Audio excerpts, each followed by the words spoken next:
C'è un luogo sulle sponde del lago di Ginevra che ancora oggi conserva un'aura di mistero e leggenda. Una villa elegante circondata da giardini che continuano a custodire i ricordi di una delle notti più straordinarie della storia della letteratura. È qui che in un'estate, che estate non fu, nacquero le ombre di Frankenstein e del vampiro. Ciao e benvenuti in un nuovo video location sul mio canale. Yeah! Oggi ragazzi continuiamo la saga su Lord Byron, Mary Shelley, Percy Shelley e la letteratura inglese romantica con Villa Diodati, ragazzi. Ebbene sì, proprio lei. Siamo nel 1816, un anno che passò alla storia come l'anno senza estate, a causa dell'eruzione catastrofica del vulcano Tambora in Indonesia. La cenere e le polveri sollevate oscurarono il cielo in tutta Europa, fu una delle eruzioni più potenti della storia. In questa atmosfera quasi apocalittica, un gruppo di giovani romantici decise di riunirsi qui, a Villa Diodati. Non erano ragazzi qualunque, c'erano Lord Byron, John William Polidori, Mary Godwin, che diventerà Mary Shelley, Percy Shelley e Claire Clairmont, spesso dimenticata, sorellastra di Mary. 5 giovani nobili, pieni di sogni, idee rivoluzionarie e anche inquietudini, dai, che cercavano rifugio in questa villa affacciata sul lago.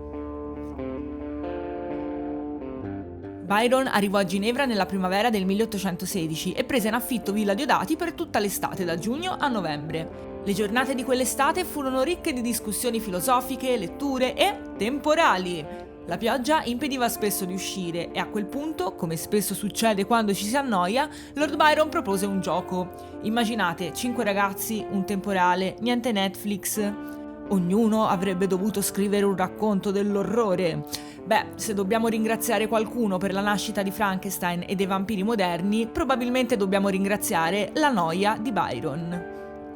Un'idea semplice, sì, ma che diede vita a un momento leggendario della letteratura. In quella notte Mary Shelley concepì il seme di Frankenstein, il Prometeo moderno. John Polidori scrisse Il vampiro, il primo testo che codificava la figura del vampiro aristocratico, bla bla bla, ne abbiamo già parlato. E Lord Byron scrisse un frammento incompiuto, noto come A Fragment o The Burial a Fragment, abbozzo che fu la scintilla che ispirò proprio John Polidori a scrivere Il vampiro. Di Polidori si dice spesso fosse solo il medico personale di Byron, ma la realtà è un po' più complessa di così. In poche parole, un medico scrittore, un osservatore incaricato di raccontare il mito di Byron in tempo reale, una specie di medico influencer manager.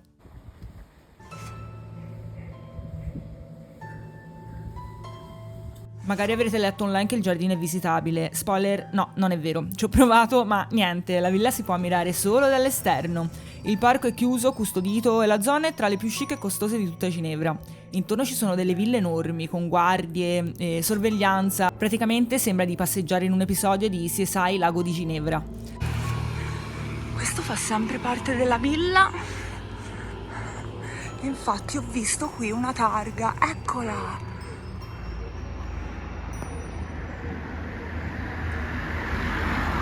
E viene da chiedersi, chissà chi ci vive oggi, qualche miliardario o probabilmente qualche vampiro.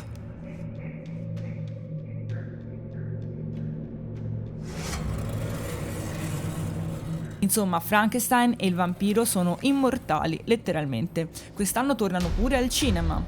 Frankenstein firmato Guillermo del Toro e Dracula diretto Luc Besson. E tutto, ragazzi, è nato qui. Se ve lo state chiedendo, sono appartamenti privati e quindi ovviamente non si può visitare all'interno, ma il busto di Lord Byron è ben visibile, è proprio collocato fuori la villa. Spero che il video vi sia piaciuto e ci vediamo al prossimo episodio. Ciao!